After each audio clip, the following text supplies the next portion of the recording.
Ever left a family gathering early just to protect your peace? They told me to sit in the back as though I were a guest who had stumbled into the wrong ceremony, a stranger permitted entry only because my bank account had been indispensable, and I felt my chest tighten in a way I hadn't experienced since the day Lily, still a little girl, looked at me with wide, unknowing eyes and asked why her father never came to her school recitals. "You're only here for the money," someone whispered near the pews, and the words carried the kind of venom that lingers because it is delivered softly, in a way that allows the speaker to pretend it was not cruelty but honesty. My daughter's stepfather, Mark, stood at the front with his shoulders squared and his jaw tight, preparing to walk her down the aisle, and though every nerve in me screamed at the injustice, I kept my lips pressed together because if there is one thing I learned in 20 years of scraping together tuition payments, medical bills, and overdue rent, it is that silence can be louder than any explosion.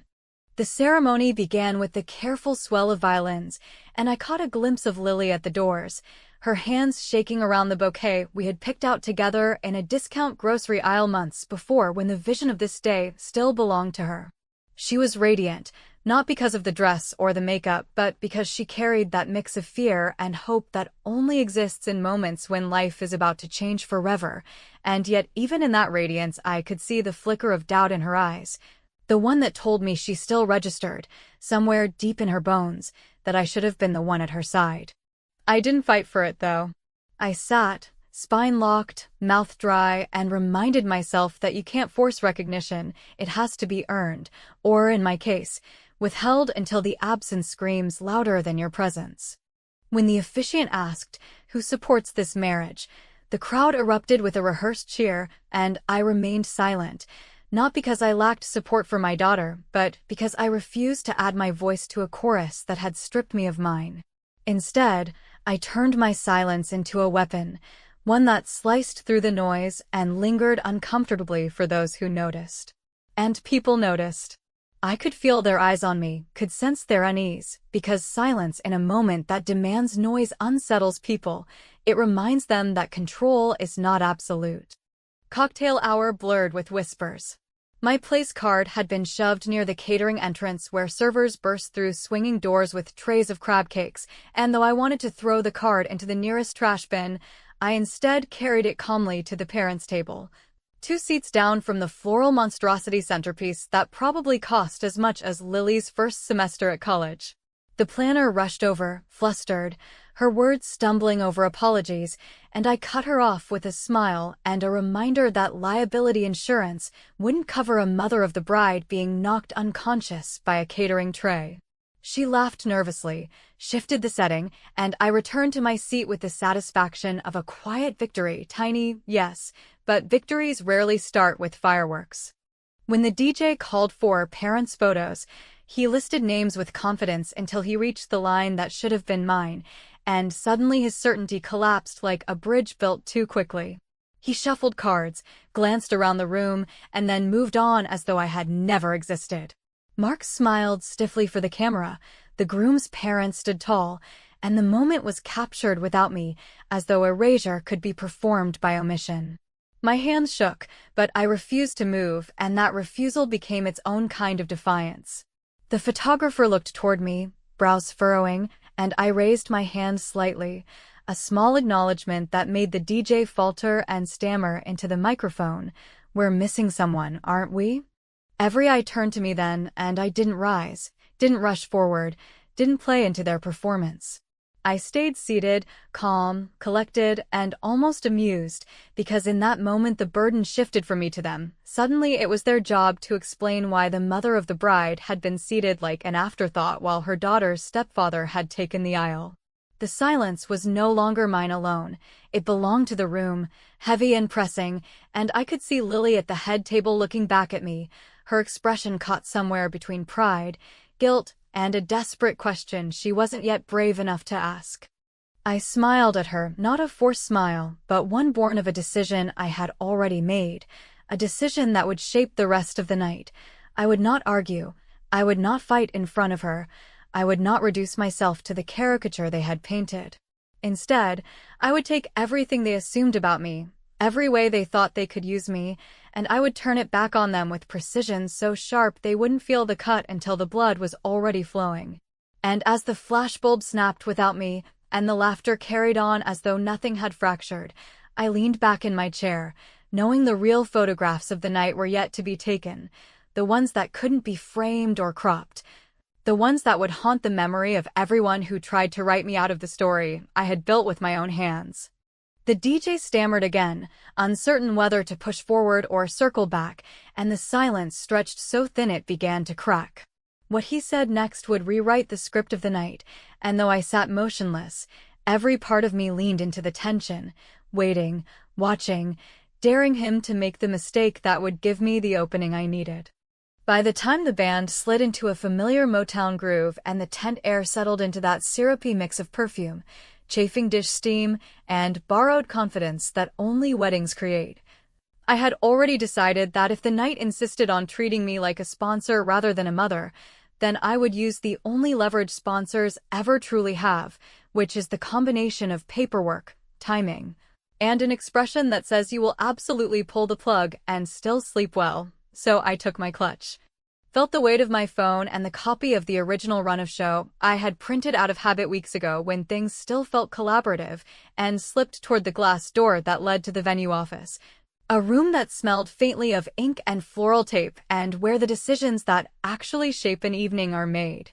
The general manager looked up with the polite wariness of someone who has learned that crises arrive disguised as compliments, and when I introduced myself with the name on the contract and not the softer monikers people prefer for me, I watched the tiny calculation in her eyes that I know by heart from mortgage meetings and phone company disputes, a computation that asks whether the person in front of you is merely angry or, far more importantly, organized, when she realized I was both. Her posture changed by a millimeter, which is all it takes to open doors, and I laid out the situation in a tone designed for compliance rather than sympathy, explaining that my scheduled 3 minutes had been quietly deleted, that a sparkler send-off and fireworks had materialized without signatures, that a champagne tower had appeared like a monument to someone else's taste with my name underneath it, and that we would be returning to the original document because documents exist precisely to protect everyone from the whims of the loudest relative. She pulled the file, found the highlighted line that promised me a brief toast, and said we could restore it in the next break without disrupting the kitchen service rhythm. Which made me like her instantly because people who respect kitchens are people who understand ecosystems, and while she typed notes to her staff with the decisive clatter of a person who has directed 100 storms, I asked to see every authorization tied to my account and drew 2 clean columns on a legal pad approved. And not approved, because I have learned that nothing calms a heated room like ink on paper, checks and arrows marching in a line that even the rudest uncle cannot argue with. On my way back through the hallway I glanced at the corkboard pinned with staffing assignments and overtime rates and reminders about state regulations, and it struck me, as it always does at events like this,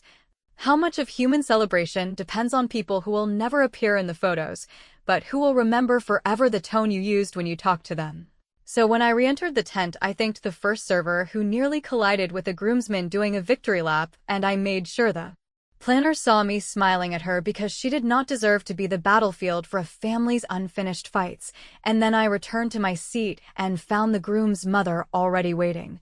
Eyebrows lifted into that worried shape that is less about concern and more about territory. She told me that the tower was tradition and that the fireworks were memory and that Lily deserved a night that would glow in every retelling, and I agreed with all of it while pointing out that memories glow on their own when they are honest, and that tradition can be beautiful when it is not weaponized to humiliate someone, and that if she wanted the sky to explode on command, she was welcome to sign her own authorization and accept her own invoice, which produced the tight-lipped smile of a woman who prefers velvet ropes to fences with gates, and I let the moment hang because I knew what was coming next was not argument, but inevitability. The DJ announced a break for toasts, the room pivoted like a school of fish learning a new direction, and as the microphone moved hand to hand it finally reached me because the manager had given a subtle nod and the planner had chosen professionalism over fear. And I stood with my glass and did not waste a second on self-defense, since nothing breeds disrespect like begging an audience to reconsider what it thinks it knows. Instead, I spoke directly to Lily and to the version of her that only I know. The 8-year-old who once built a paper towel runway across a flooded sidewalk so she could keep her white sneakers clean on field day, and I talked about how love that plans for puddles is not paranoid, but generous. That it says I expect fun and I expect mess, and I am ready for both. And I thanked the people who had honored the plan rather than the performance, which earned the kind of laughter that loosens shoulders and the kind of clapping that is not just noise but consent. When I sat, my phone buzzed with the manager's question about the unauthorized charges and a ticking clock that demanded a decision before the kitchen pushed dessert, and while the groom's mother leaned in to murmur that surely I would not be the reason the evening felt small. I looked past her to Lily, who was laughing with her college friends in the photo booth I had quietly reinstated, her hair frizzing from dancing, her cheeks flushed with exactly the kind of ordinary joy that never needs artillery, and I replied to the manager with a line I knew by heart from a life spent reading fine print: approve overtime for the band and the booth and additional desserts, decline fireworks and tower and any item not initialed by me, and then,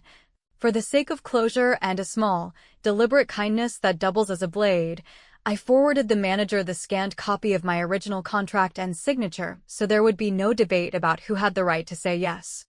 The band struck up an old favorite, the crowd surged, and as the groom's mother realized that the sky would not be rented and the glass would not be stacked and the bill would not float on my name, she turned toward me as though a different approach might unlock a different outcome. But I was already walking toward the photographer, who asked if I wanted anything specific captured and who grinned when I said I wanted everything messy and real, because while other people had tried to run the night like a pageant, I had chosen the oldest and most precise revenge of all, which is to return the event to the person it belongs to and quietly shut every door through which someone might later pretend they owned it.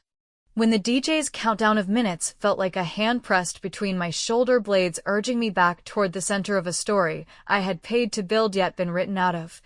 I chose the only path that has ever worked for me when people confuse graciousness with permission, which is to gather the pieces they scattered, put them back in the order I promised my daughter, and let the record rather than the volume determine what survives.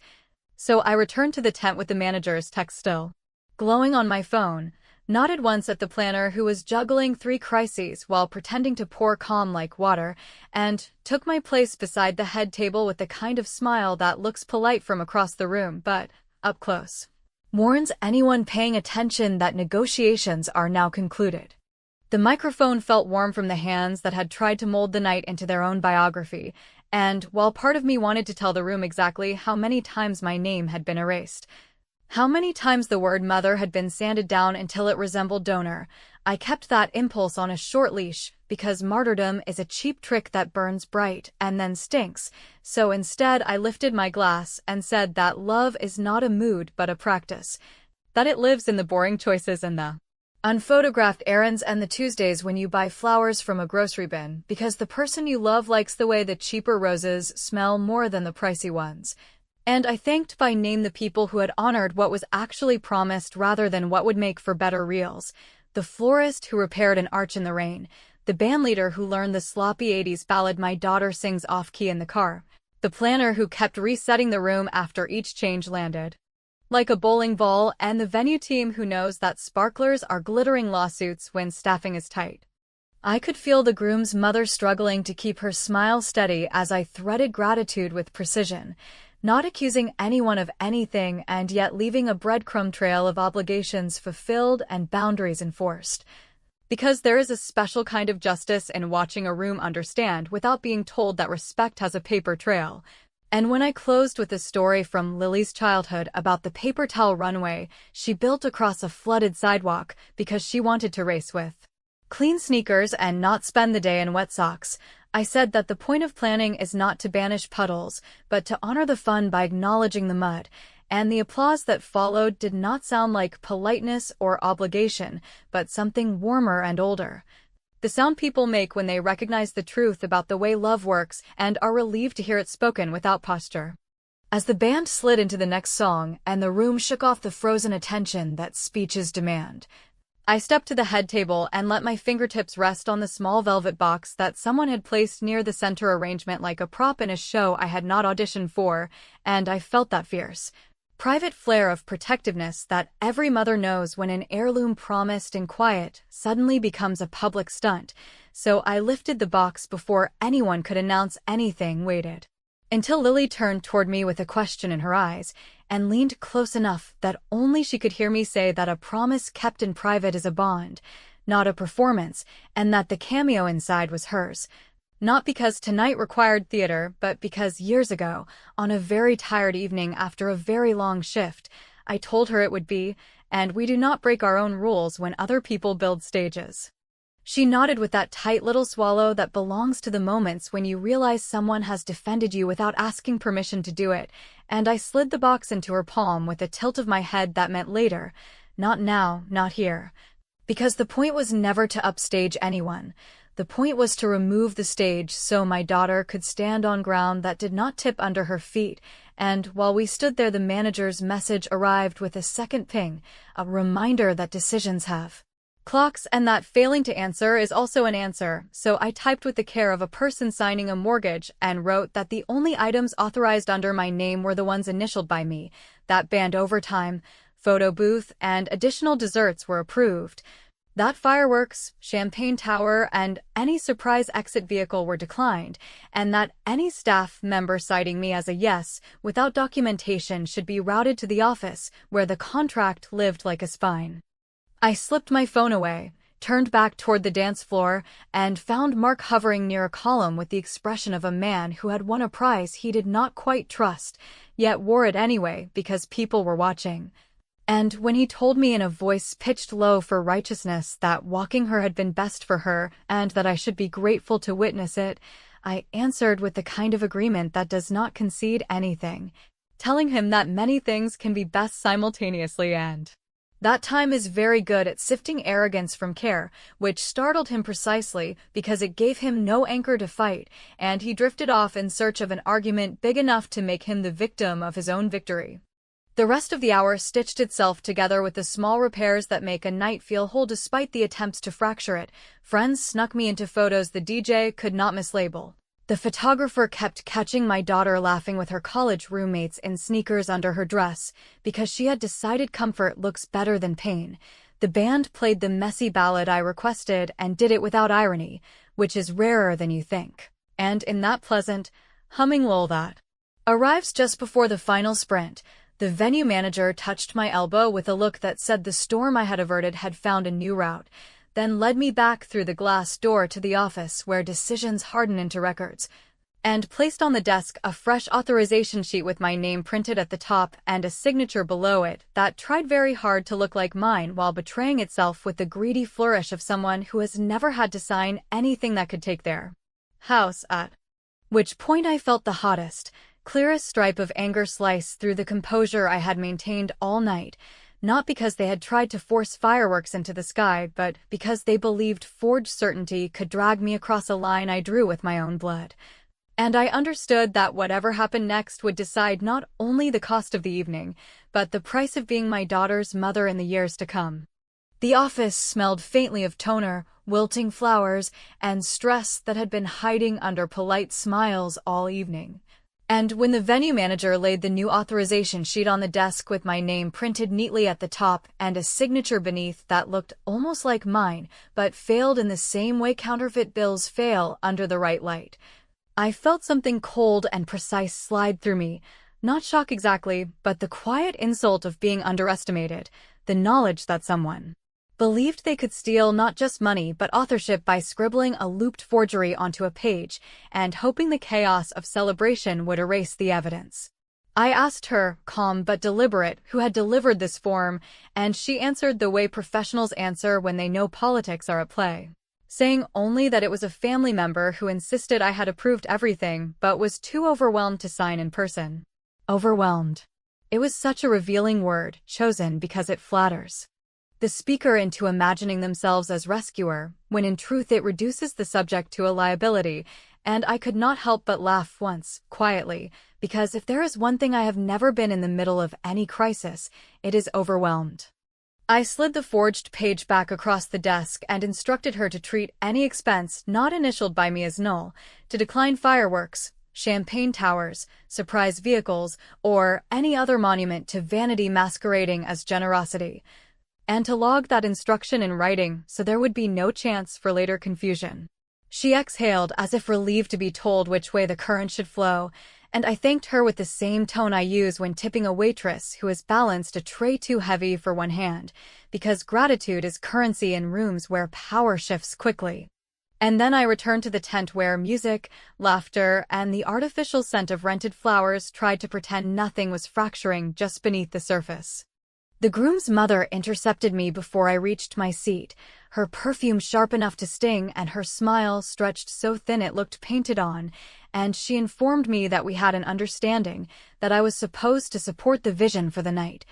and that Lily deserved a wedding that felt unforgettable, as though unforgettable were a synonym for reckless invoices and staged performances. I reminded her softly that what we had was not an understanding but a contract, that unforgettable does not always require pyrotechnics, and that if she wanted to purchase sky explosions she was more than welcome to sign her own authorizations, which landed like a slap she could not publicly acknowledge. She whispered that I was making the evening small, and I told her that the evening was already enormous, bigger than both of us, and that I was simply making it accurate. She stared at me for several seconds as if waiting for me to break, then turned away with the stiff posture of someone preparing to rewrite history later. When I found my seat again, the dance floor had shifted into the messy rhythm of relatives who believed they were stars, and I noticed Lily laughing, her dress hiked slightly so she could spin in the sneakers she had hidden under layers of satin. A detail I had encouraged months ago because comfort has always made her glow brighter than perfection, and the sight steadied me. It reminded me that all the noise and theater was secondary, that my job was not to fight for centerpieces or choreographed exits, but to ensure that my daughter's memories belonged to her rather than to those trying to brand themselves across her milestones. It was then that Mark, the stepfather, appeared near the exit with his jacket unbuttoned and the smug composure of a man who believed he had secured a permanent chapter in a book he did not write. He leaned closer than necessary and told me in a voice low enough to pass as intimacy that I should have known my role, that Lily had wanted him at the aisle, and that my insistence on staying visible was selfish. A word that hung between us like the echo of arguments I had overheard in other people's kitchens, but never thought would be directed at me in the middle of my own daughter's wedding. I tilted my head, studied him as though he were a specimen on a slide, and replied that I did know my role, that it was called mother, and that roles defined by biology and labor and sleepless nights cannot be overwritten by tuxedos and choreographed walks. He said that was ungracious, and I smiled faintly as I told him it was correct, which is something far rarer and far more permanent. He lingered for another beat, clearly hoping for the explosion that would validate his superiority, but when I offered only silence he retreated. And I realized with a clarity that surprised even me that I did not need to out-argue anyone in that tent. I needed only to enforce the terms and conditions I had written with my life long before tonight. As the band played on and the servers began to stack dishes, I typed a checklist into my phone, not a to-do list of vengeance, but a record of boundaries finally inked into permanence. Vendors thanked, unauthorized charges declined, heirloom secured, speech delivered, and the recognition that while they had tried to seat me in the shadows, I had managed to cast the longest silhouette of the night. The morning after the wedding began not with sunlight or coffee, but with the staccato buzz of my phone vibrating against the nightstand, the kind of desperate rhythm that only comes from a string of messages sent without breath between them. And when I finally turned the screen toward me, the sight nearly blurred my eyes because it was Lily, my daughter, filling every notification slot with apologies, regrets, and cries typed so fast they had tripped over themselves into half-finished words and fractured sentences. She told me she was sorry for the aisle, sorry for the seating, sorry for letting people who had not carried her, fed her, or fought for her speak, as if they had earned the right to choreograph her life. She wrote that she had seen my silence from the front of the room and that it had landed heavier than any argument could have, and that after the crowd left and the music died, she realized the photographs would never hide what she had allowed to happen. Reading it, I felt both vindication and heartbreak, because the vindication said my strategy had worked while the heartbreak reminded me that victory always costs something when it is earned against your own child. I sat on the edge of my bed, phone heavy in my hand, and thought about what reply she deserved. Not just what reply she wanted, because giving her instant comfort would erase the lesson while refusing her would weaponize it. And I have never believed that motherhood should resemble punishment. Instead, I opened the folder on my desk where I had placed every contract, every receipt, every email thread, and I began assembling them into a single, clean packet that told the true story of the wedding, the agreements made, the promises kept, the attempts at manipulation, and the interventions that protected her from bills she never saw.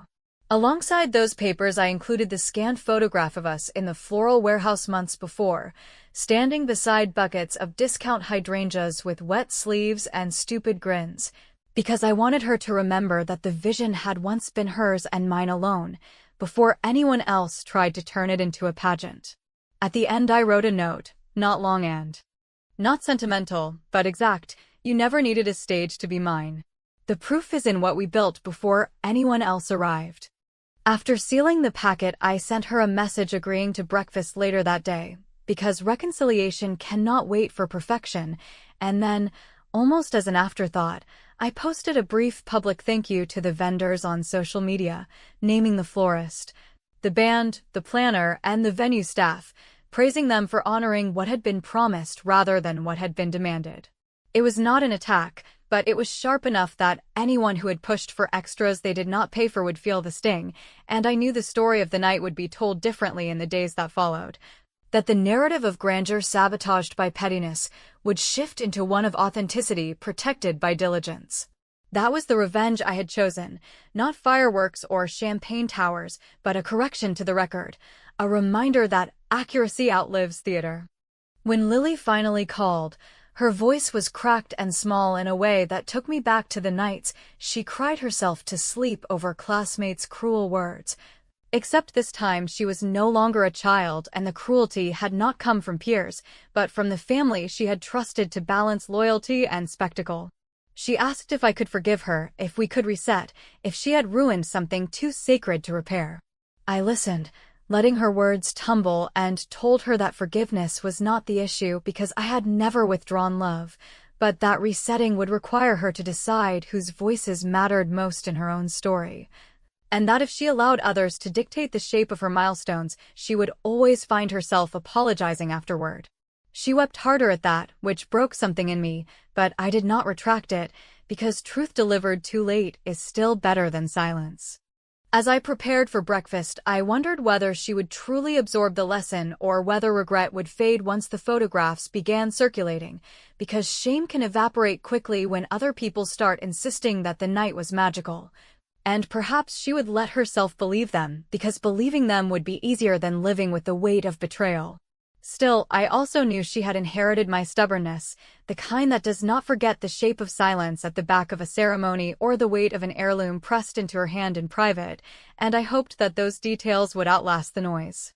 When I arrived at the cafe later that morning, she was already there, eyes swollen, fingers wrapped tight around a mug she had not sipped from, and she looked up at me the way she had when she was 8, both defiant and desperate, ready to argue but praying not to have to. I slid the packet across the table without flourish and told her it contained everything she needed to know, and then I sat back and let her choose whether to open it immediately or wait. She touched the envelope like it might burn her, then whispered that she wanted to fix things, and I nodded but said nothing more, because sometimes the best gift you can give your child is space to hear their own voice instead of yours.